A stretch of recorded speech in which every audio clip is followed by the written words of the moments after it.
Hello, my name is Danny Faulkner. I'm an astronomer. I received my PhD in astronomy from Indiana University. For 26 and a half years, I was a professor at the University of South Carolina, Lancaster, where I taught astronomy and physics. Upon retirement from the university, I went to work as the astronomer at Answers in Genesis, where I was there for 12 and a half years. And today, I want to talk about big problems with the Big Bang. The Big Bang has been the dominant cosmology for over a half century. And I just mentioned the word cosmology. Well, what is that? Well, cosmology is a study of the structure of the universe. And there are many different types of cosmologies. We could talk about the heliocentric model of cosmology, the geocentric cosmology. Heliocentric meaning going around the sun, or geocentric meaning we're not going around the sun. You could talk about the structure of the Milky Way galaxy. Or you could go back to ancient Greek cosmology. They had their cosmologies as well. And I have a photograph here that I took in my lab I used to teach in. You've got this spherical Earth in the middle. Yeah, you know, the ancient Greeks knew the Earth was spherical.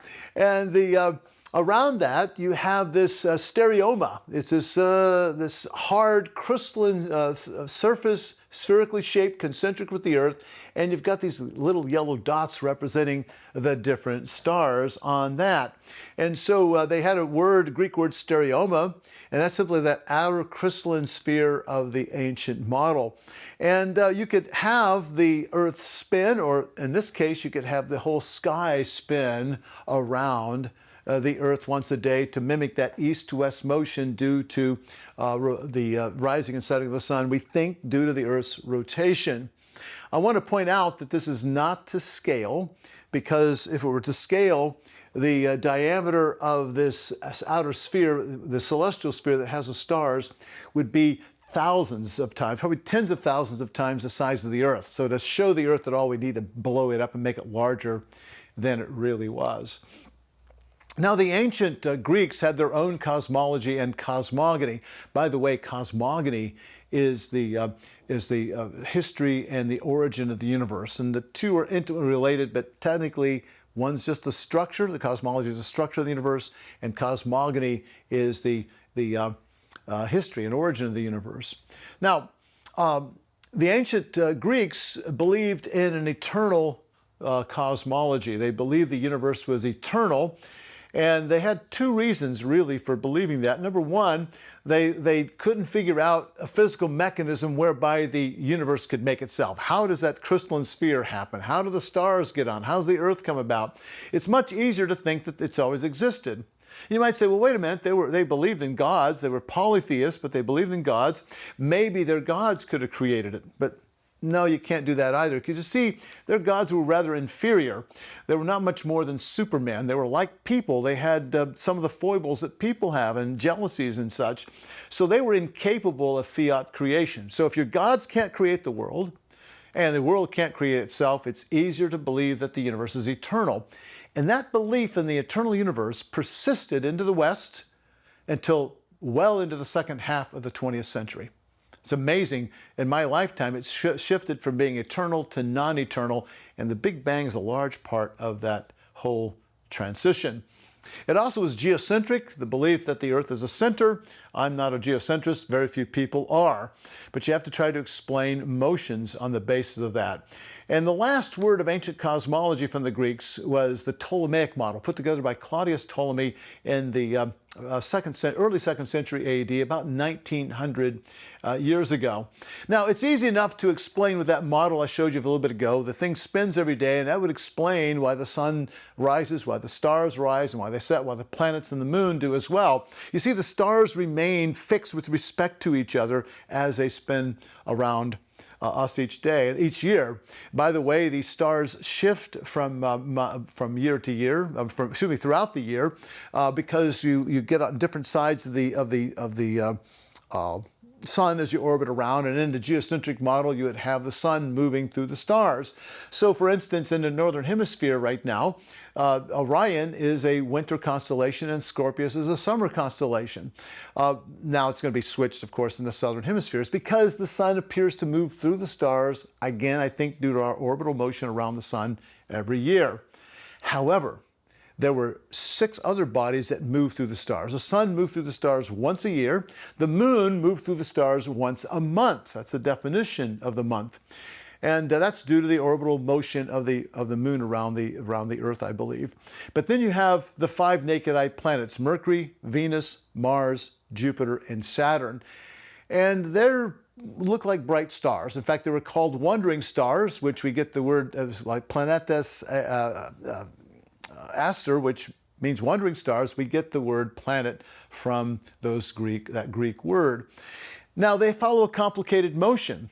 The sun and the moon both move west to east with respect to the stars, and so do the planets. We call that direct or prograde motion. But occasionally, the planets will seem to reverse and go the other direction. So you got the planets up here in the sky. They're going west to east with respect to the stars, but then occasionally they stop and go backwards, and then they move forward again. While they're going backwards, east to west with respect to the stars, we call that retrograde motion or indirect motion. How do you explain that? You just can't have them turning around and changing their minds. So they came up with this clever idea. Ptolemy probably didn't create this idea, but he did codify it and set up a good model. He wrote about it, which made his book very popular throughout late antiquity and throughout the Middle Ages. What he had was the planets, particularly the planets, but also the sun and the moon to a lesser degree, move on one circle called an epicycle. Goes in a circle like this, and then he had the epicycle in turn move around the Earth as well. So you get 2 motions going on. Now, what are they trying to explain? I talk about that backward motion that occurs. Suppose you're driving down the highway and you pass a car. As you pass that car, doesn't that car seem to be moving backwards with respect to you? It does. Is it moving backwards? No. What will happen in the case of Mars, for instance? We're in a smaller orbit. We're going around the sun like this. Mars is in a larger orbit. It's going around more slowly. And so once each orbit, about every 26 months, we pass Mars up like we would a car on the highway and leave it behind. And during that time, Mars seems to be moving backwards. And by having 2 motions in the geocentric model, you see a geocentric model, you can't explain that kind of motion directly. You got to do it some other way. He has 2 circles, again, the epicycle, and then a larger one circle like this called the deferent. You combine those 2 motions and you get retrograde motion from time to time. All you have to do is adjust the epicycles to fit the data that you have.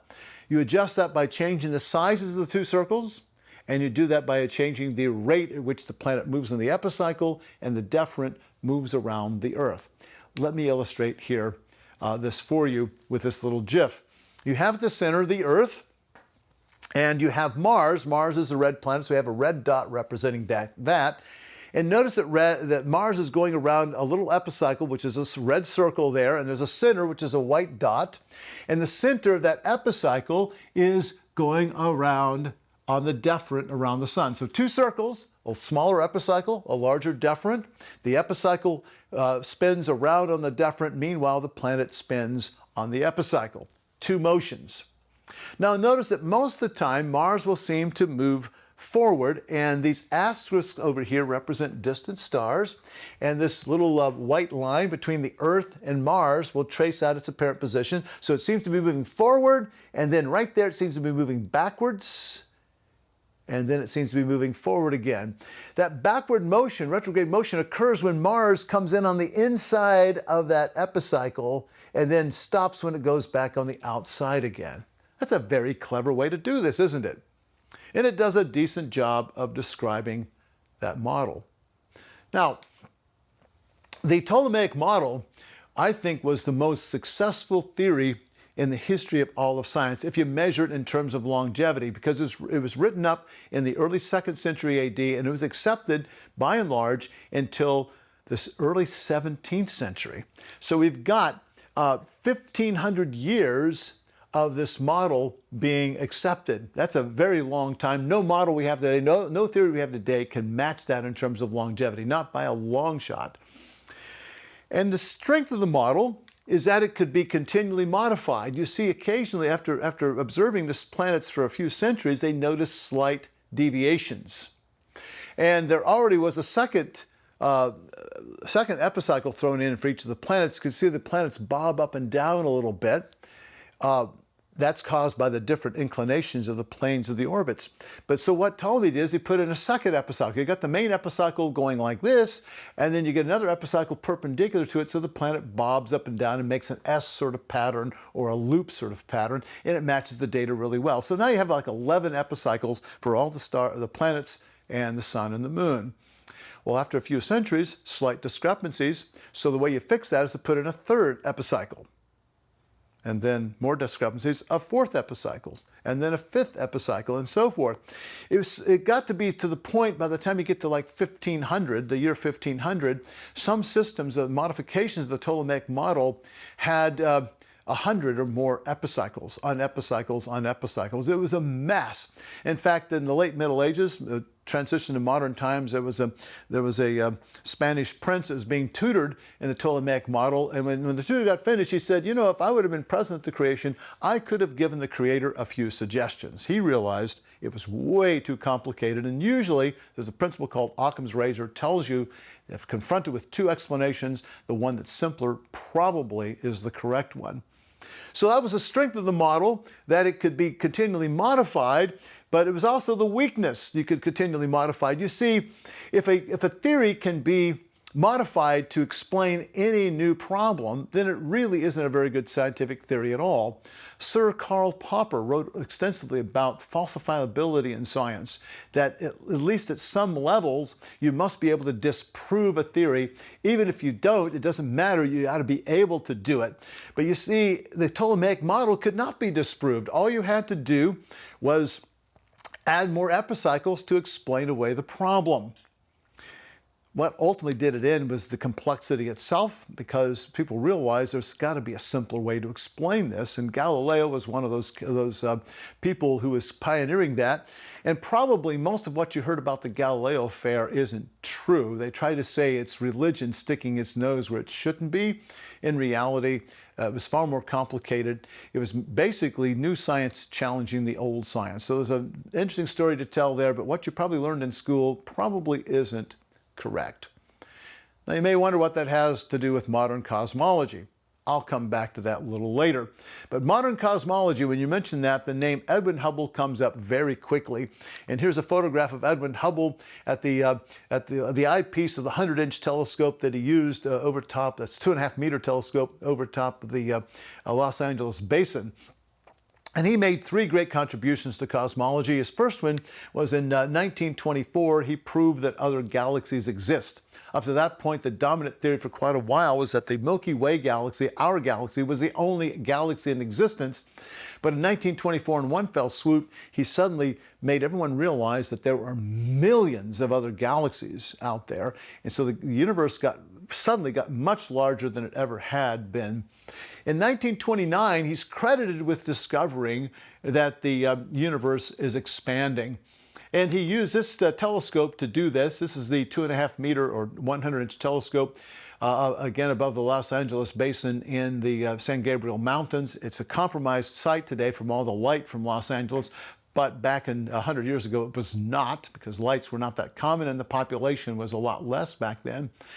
And it was done on there in the San Gabriel Mountains, about 6,000 feet. Here's a photograph of the Andromeda Galaxy. He was able to show that there were some stars in here we call Cepheid variables that told him that this was very far away outside of our own galaxy. There's also a satellite galaxy or two showing up, orbiting around. Those are smaller galaxies that orbit larger galaxies. This is a beautiful galaxy called the Sombrero Galaxy. Both of these are spiral-type galaxies. This has got a nice dust lane running across the middle of it. It's a very beautiful galaxy. Here's another one, a barred spiral galaxy. The spiral's arms usually come off the nucleus, but some galaxies have a bar running across the middle that come off.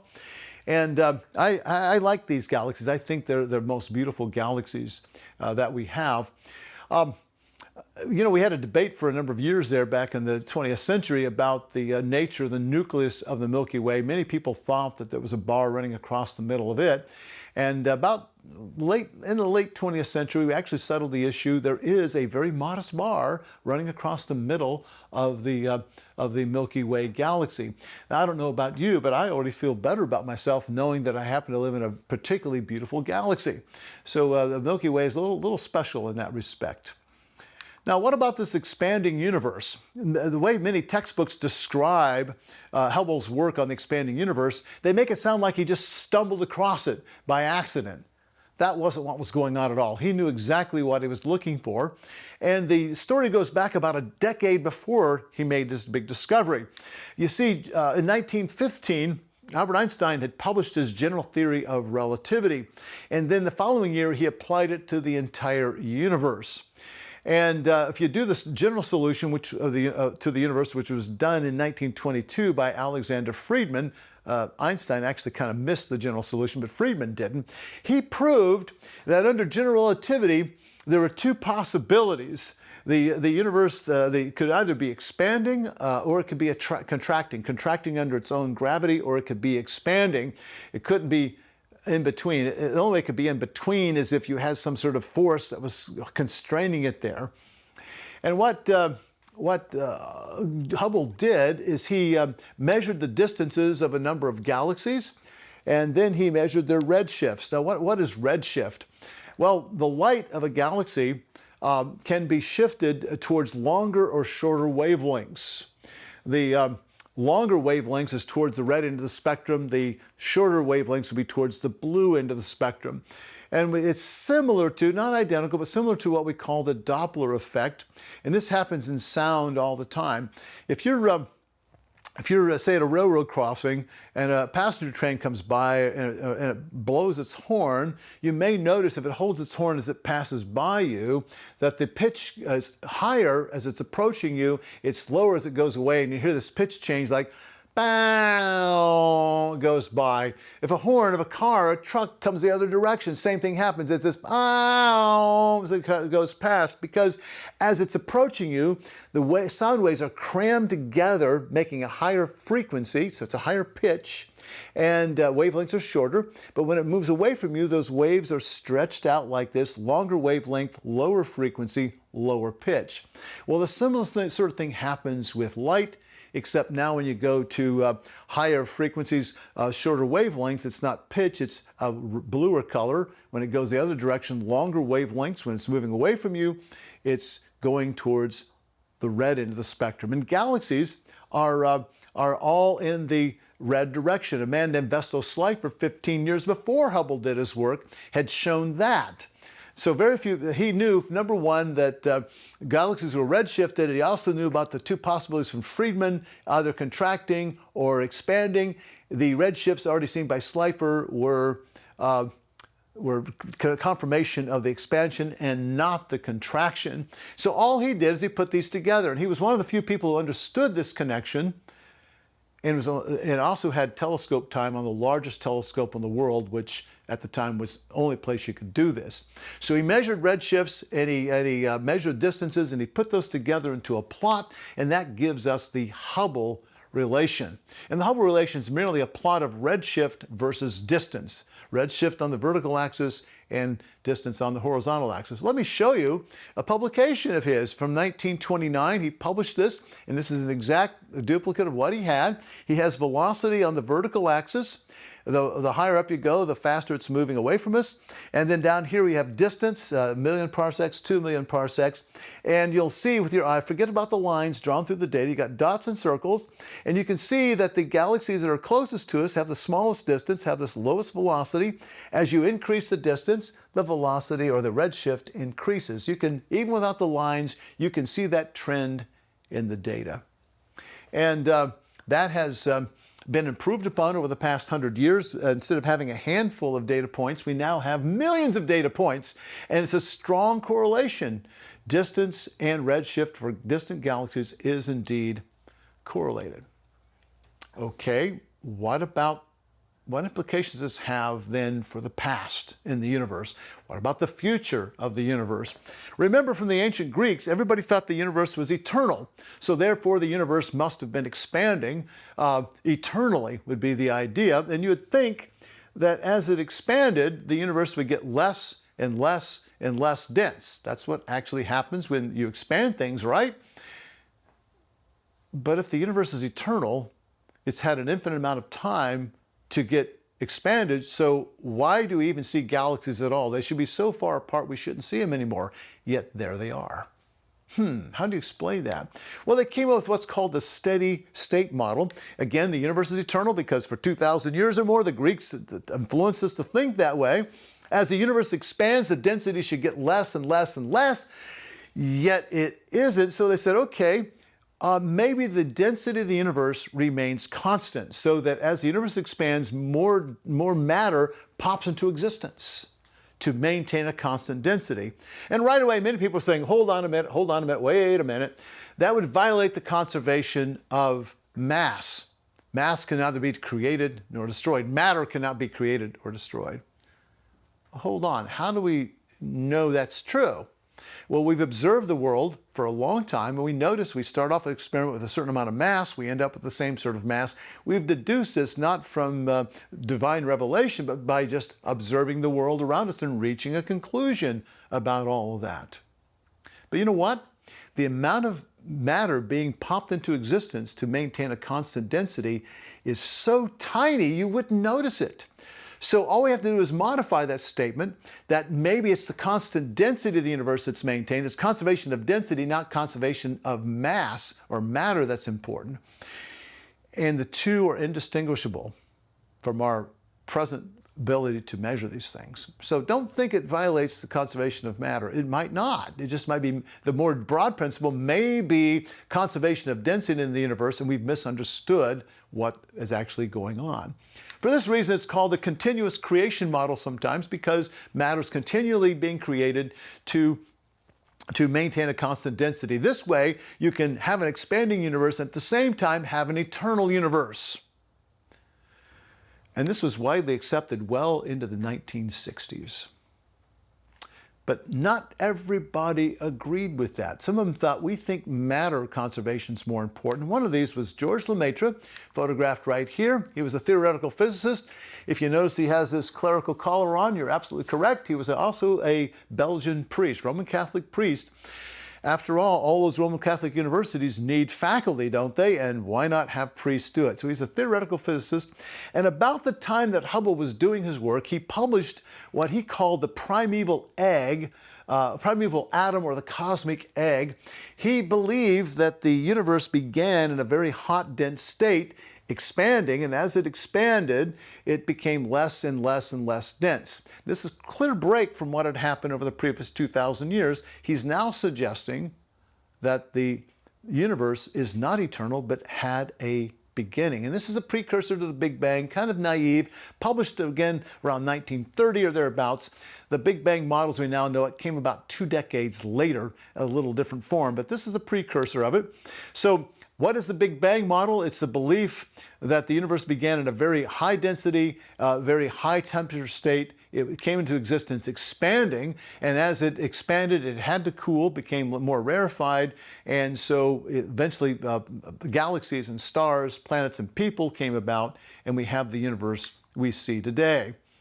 Now, this met a lot of early rejection. Part of the problem was, for 2,000 years, you're thinking the universe is eternal. It's really quite difficult to imagine then that the universe is not eternal. It had a beginning in the finite past. But even worse than that is the fact that to many people that suggested there must be a creator. If the universe came into existence, that would seem to violate the first law of thermodynamics as properly understood. And so you need a supernatural event to get around, a miracle to get around that, which screams creator. So many people were motivated not so much by the inertia of believing in an eternal universe for 2 millennia, but also by the fact that this drags you back to theism, and they didn't want to do that. However, this all changed in 1965 with the discovery of the cosmic microwave background, or CMB for short. Well, what is that? Well, I'm glad you asked. We have here a plot made from data collected a number of years ago. It's in the microwave part of the spectrum. The wavelength's on a logarithmic scale here on the bottom. And over here we have brightness measured in the units you can see there. And you have a number of data points, the round dots, the little X's, the little green X's, all of those are data points on this. And it's been fitted to a 2.726 Kelvin blackbody curve. That's the dotted line. And if you look at that, you should be impressed with the fit. the fit between the dotted line and the data is really, really good. Now, what had happened is in 1948, there was a paper published that's now considered the sort of the first modern, more correct theory of the Big Bang. And in that paper, they predicted that there was a time in the past when the universe was very hot, and the universe was opaque, and you get this black body spectrum given off. Black body is a perfect ideal absorber and emitter of radiation. That's why we call it a black body, because dark objects tend to absorb and emit better than light ones do. And they said when the universe became transparent, the matter and energy became decoupled, and now before that matter and energy, the light were tied together. Light couldn't travel very far without being reabsorbed very quickly. So when it became transparent, the light now is unencumbered and could travel and shoot away, but those photons of light are now redshifted because the universe has expanded so much since that period of time. So instead of being a 3,000 body black body curve, it's around 3 Kelvin. And so began the modern cosmology. You see, when Penzias and Wilson, Arno Penzias and Robert Wilson, discovered the CMB in 1965, it matched the prediction made 17 years before, and it didn't match the prediction of the steady-state model. In fact, the steady-state model cannot account for there being this black body curve, the CMB, out there. So for the past half century or more, it's been about the only cosmology around. There are a few holdouts out there, but almost everybody believes the Big Bang. That's the modern story of how the universe came to be. And many Christians began to follow that too. They said, look, we can see Genesis chapter 1 in there. They would want to read the first verse of Genesis something like this. In the beginning, with a Big Bang, God created the heavens and the earth. Well, they then move on to use this as a very evangelistic tool. They say, look, we now know the universe had a beginning. It wasn't eternal, so there has to be a creator, and let me introduce you to that creator, the God of the Bible. That's a very persuasive argument, isn't it? But I have 2 questions for you. Number 1, is the Big Bang model true? Is it the correct model? And number 2, is it biblical? If the answer to either one or both of those questions is no, then this is not an evangelistic tool at all. It's really, you're going to be basing your evangelism upon a falsehood. So there are problems with the CMB, the big thing that supposedly proves the Big Bang. That's the big proof, the one big proof they have with the Big Bang. For instance, they tell us that we have structure in the universe, we have galaxies and so forth, but the early universe had to be very smooth, but not totally smooth. What you needed was some slight density enhancement. Some parts of the universe were a little more dense than things around them. They acted as gravitational seeds to pull more matter towards them, and that would give rise to structures that give us galaxies, stars, planets, and eventually people. So we're sitting here looking out at the universe and marveling over what we see. But you have to be very careful, because you see, if you make it too clumpy, all the matter gets sucked up into black holes. We don't get galaxies, stars, planets, and people, and we're not here. On the other hand, if it's not clumpy enough, it's too uniform, then it keeps expanding uniformly, and we never get galaxies, we never get stars, we never get planets, we never get people, and again, we're not here. It's a very delicate balance that you have there. So they said, look, if you have these gravitational seeds in the very early universe, it will show up in slight variations in temperature in the cosmic microwave background. There'll be slightly cooler regions and slightly warmer regions as a result of this amount of clumping that takes place. And back in the 1970s, they were able to predict how much clumping there ought to exist in the universe and how much the temperature fluctuations as you look in different places in the sky in that CMB ought to be. And it turns out to be like 1 part in 10,000. That is, the temperature's 3 Kelvin, but it varied by 0.0003 Kelvin from spot to spot. Not a big variation, but by the 1980s, we had instrumentation that would do that. So in 1989, NASA launched the 𝘐𝘴 experiment, Cosmic Background Explorer, with the 2-year mission, not the 5-year mission, but the 2-year mission to map the entire CMB looking for those fluctuations. And it was designed specifically to detect the predicted fluctuations at 1 part in 10,000. So they sent the mission up after 2 years. What did they find? They found out that the CMB was perfectly smooth, no temperature fluctuations. What happened to the prediction? It failed. When your prediction fails, it's supposed to disprove your model, at least some aspect of the model. Well, they went to work and they started applying statistical packages, and they found hints of evidence that there were fluctuations an order of magnitude lower. Instead of being 1 part in 10,000, it was 1 part in 100,000. Now, usually when you're off by a factor of 10, you're just way off. Would you cross a bridge over a river if you knew the engineer that designed it was off by a factor of 10 in figuring it? Would you get aboard an airplane that was off in a factor of 10 its ability to fly? I don't think so. And I have to wonder about this as well. Well, what was the fix? How did they fix this problem? Well, what they did is they took the data they had, which showed fluctuations of 1 part in 100,000, and they adjusted the model to fit the data. Now, bad enough, they turned around after the fact and tried to claim that, I've seen claims in print about this, I see them quite frequently, they say the data beautifully matched the model predictions. Of course it did, after they had the data, but that's not a test for anything. They needed to test the prediction, and that was not the original prediction. I have a better memory than that. I know that they were off by a factor of 10, but you don't hear about that much anymore because they've changed the model to change the data, to fit the data now. And by the way, here's the map from 𝘐𝑴 showing what the sky looks like. Some people have a hard time visualizing what this is. Have you ever seen a map of the whole Earth surface shown like this? You've got the poles up at the top and at the bottom, and you've got the equator running across the middle. That's what we have here. This is the whole sky, but instead of looking down on like we would on the Earth, we're looking up at the sky. So we got the poles and the equator, and the modeled appearance is due to those differences in temperature.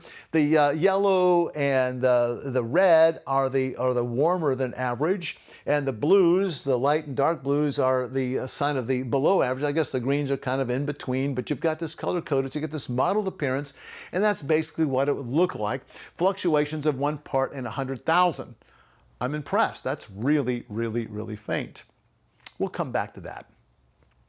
Now, there are 2 other problems for the Big Bang. One's called the horizon problem, and remember I talked about how accurate the 2 temperatures were. If you forget the 1 part in 100,000 fluctuations, let's say I look over in this direction at what I'll call point A, and you get this radiation coming from that point A just now getting to me, and that takes 13.8 billion years to get here, because that's how far away it is in light years. Now, I'm also going to look over here to point B, also 13.8 billion light years away, and light is just now reaching me from here. Microwave gets right here to where I am now at point C, halfway between A and B. Now, if the light from A is just now getting to me, and the light from B is just now getting to me, is there any way that light from A has gotten to B and B from A? And the obvious answer is no. It doesn't depend on which direction you go, this way, any pair of opposite directions like this. It's impossible for those things to have been what we call thermal contact. Go back to grade school science. You learned about 3 ways to transport heat. You can do it by conduction, convection, or radiation. As it turns out, radiation in this case is the most effective way to do this. In order for these things to have the same temperature, they've got to come to thermal equilibrium, we say. That's a fancy word for that, term for that. But in order for them to be at the thermal equilibrium, that is the same temperature, you have to have radiation getting from this point to that point, but they never have. So why is the universe all the same temperature? And we call this the horizon problem. Now, many times we recent creationists who believe in 6,000-year-old creation, they say, well, how can you see distant things like the Andromeda Galaxy 2 million light years away from you? That's impossible. That's called the light travel time problem. Folks, I've just shared with you the Big Bang has a light travel time problem. We call it the horizon problem. We're not the only ones with a light travel time problem. If they're allowed to explain theirs, then we should be allowed to explain ours. It's the same thing, folks. All right, So the C and B has the same temperature in every direction, even though they've not been in thermal equilibrium. And because they've never been in thermal equilibrium to come to the same temperature. But there's also the flatness problem. What is the flatness problem? Well, it has to do with the geometry of the universe, but you can express it several different ways. The one way I like to do it is to talk about this parameter we call omega.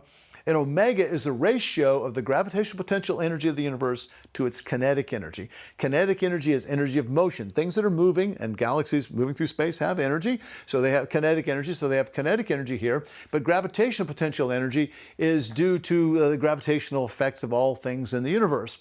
As the universe expands, both of these quantities change. They change in different directions, which means that the value of omega can't remain constant. And if the value of omega initially at the beginning of the Big Bang is greater than 1, by even a tiny, tiny, tiny amount, it will increase and increase and depart from 1 very quickly, especially after 13, 14 billion years. But if it's less than 1, it will go towards 0 and will get identically equal to 0 over billions of years once again. So the point is, after 13.8 billion years of cosmic evolution, the value of omega ought not to be anywhere close to 1. It ought to be very close to 0, like 0 to like 20 or 30 decimal points. And it should be very, very large number. Again, nowhere near 1, but yet repeated measurements of it over the years have indicated that it's very, very, very close to 1, and they suspect it may be identically equal to 1. How can that be? Again, two huge problems, the horizon problem and the flatness problem, well recognized apparently in the 70s and into the 80s. Well, speaking of the 80s, in the 1980s, there was a great solution put forth called cosmic inflation.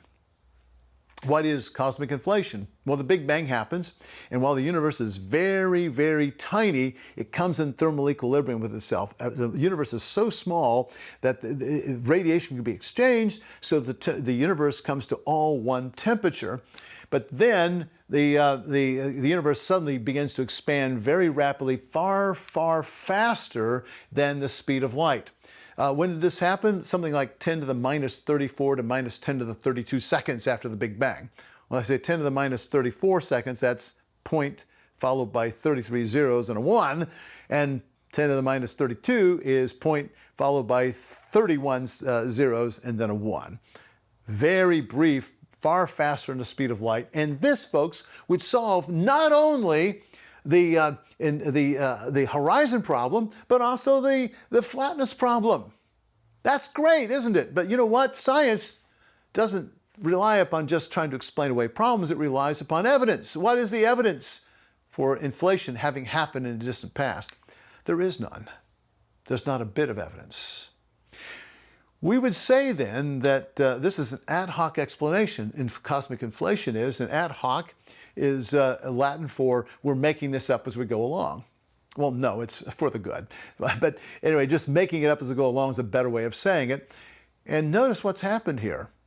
Cosmologists today, astronomers, physicists, they all seem to, most I should say, overwhelmingly majority of them, accept that inflation happened. But there's no evidence, and so it's not falsifiable either. It must have happened because they say, if you ask them, press them on this, no evidence for it, they'll say, well, we're here, aren't we?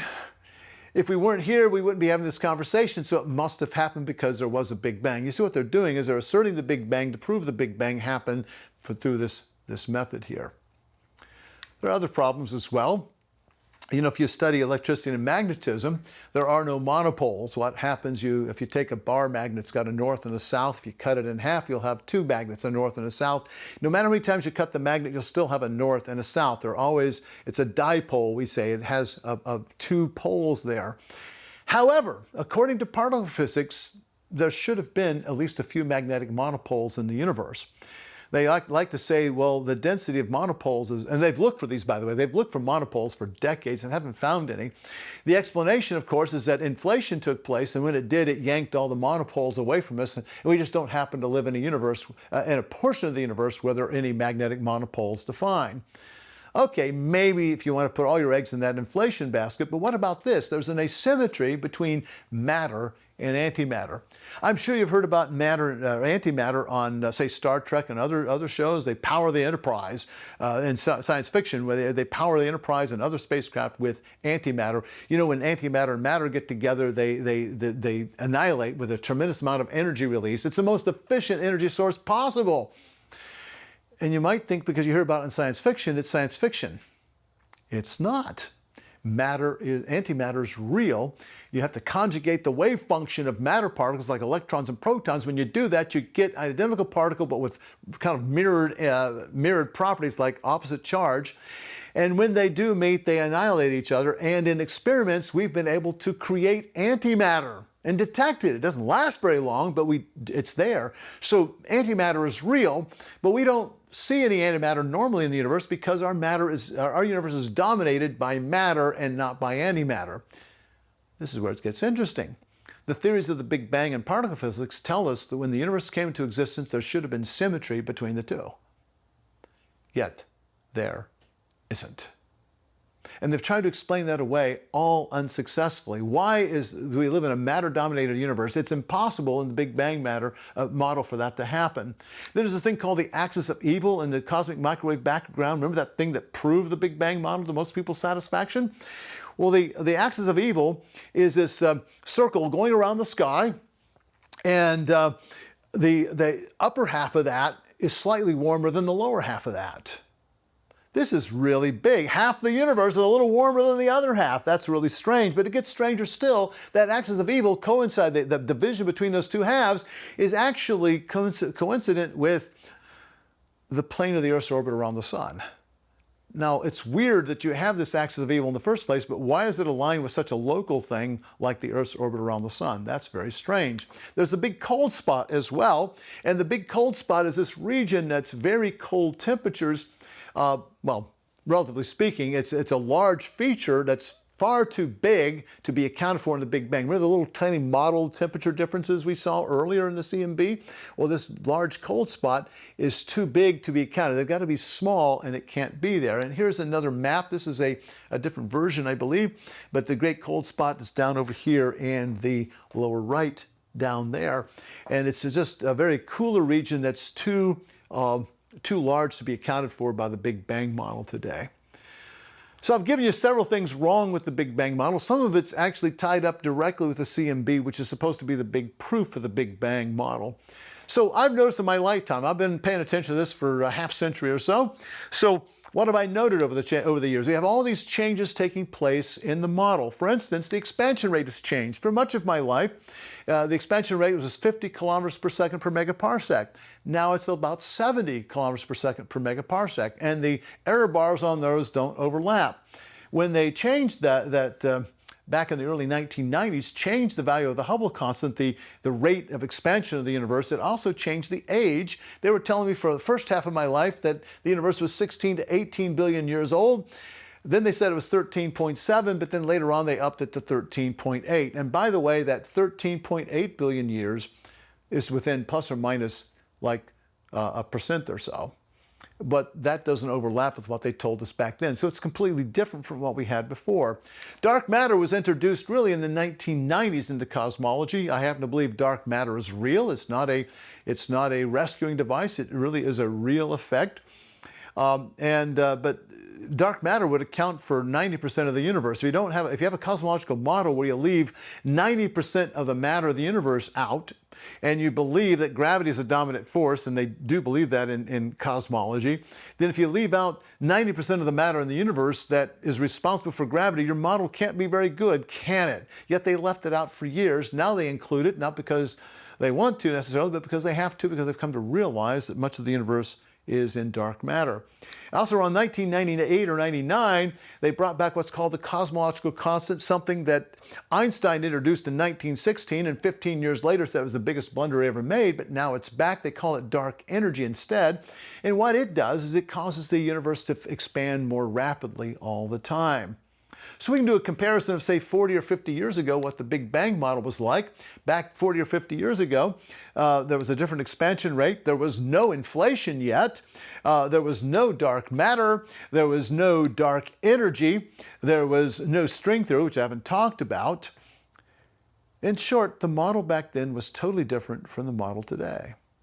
Yet back then, they had complete confidence in the theory, just as today they have complete confidence in the theory.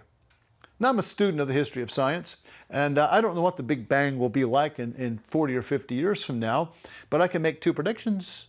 One prediction is that the Big Bang model will be very different in 40 or 50 years than it is today, and the other prediction is that they will have complete confidence in that theory as well. Well, doesn't this start looking like epicycles? Remember epicycles? The epicycles of the Ptolemaic model, the most successful theory in the history of science in terms of longevity, 1,500 years. And the strength was they could change it at will to explain any problems that came up, but ultimately it was the weakness because you could change it to explain any difficulties that came up. You see, it was not falsifiable. And I think Big Bang model has become that sort of theory. It can't be falsified. It's being continually changed. And I think if the history of science is any lesson, a teacher to us, it tells us that eventually the Big Bang model will go away. Well, what about the origin of the universe? If the Big Bang happened, I said it suggests a creator, and a lot of Christians like to glom onto that and say, pastors and theologians and some scientists say, wow, this proves that the Bible is true after all. So some people see God in all of this, but not everybody. There are a lot of scientists that say, no, there's no God. We have what's called a quantum fluctuation that takes place. With quantum fluctuations, which have been invoked to explain certain things we see, like even in modern electronics, the idea is that you can have small violations of the conservation of energy, but only for a short length of time. As long as the violation is not very large, and as long as it doesn't last very long, you can have slight variations and violations of conservation of energy, but they have to go out of existence from time to time. And they say, well, wait a minute, what if the universe happens to have zero total energy? Then if that happens, then the universe could come into existence in a way that's not inconsistent with the first law of thermodynamics because there's zero energy, and it could last forever. That is, it can always be there. By the way, is the total energy of the universe equal to zero? Well, no one's able to demonstrate that. They come up with clever ways to make it happen, but there's no real data to prove that contention. Again, you're getting something for nothing. The universe doesn't exist, and it doesn't violate the first law of thermodynamics. So there are two great quotes out there by some theoreticians on this about how quantum fluctuations can explain the existence of the universe, how it came about. One person said the universe is the ultimate free lunch. You've heard that free lunches don't exist? They do, apparently. And then, I love this even better. One person said, the universe is just one of those things that happens from time to time. Now, both of these are humorous, but they're not a joke. This is reflecting the true beliefs of many, many people today. They are willing to stake their eternal destiny upon this very speculative idea that somehow the universe came to existence through these ways. So I think there's a real problem here. The first question was, is the Big Bang true? I don't think it is. You got some problems there. But then another question is it biblical? And I don't think it is. You see, the Big Bang happened 13.8 billion years ago, yet Exodus 20:11 says the heavens and the earth were made, and all that is in them was made in 6 days, and then God rested. And we have genealogies in the Bible that tell us that was about 6,000 years ago. And the Big Bang happens 13.8 billion years ago. Stars start forming within a few hundred million years, but the solar system and the earth don't come around for another 9 billion years. How many stars existed before the sun and the earth did? Billions and trillions and quadrillions of stars. Yet Genesis 1:14-19 says that God created the stars on day 4, after the earth. Furthermore, the Big Bang is an ongoing process. It happened in the past, but the Big Bang is still unfolding. Yet Genesis 2:1-3 says creation was finished and complete after the 6 days. Those are just some of the contradictions with the Bible we find in these evolutionary ideas. But a big question is, where do you place the time?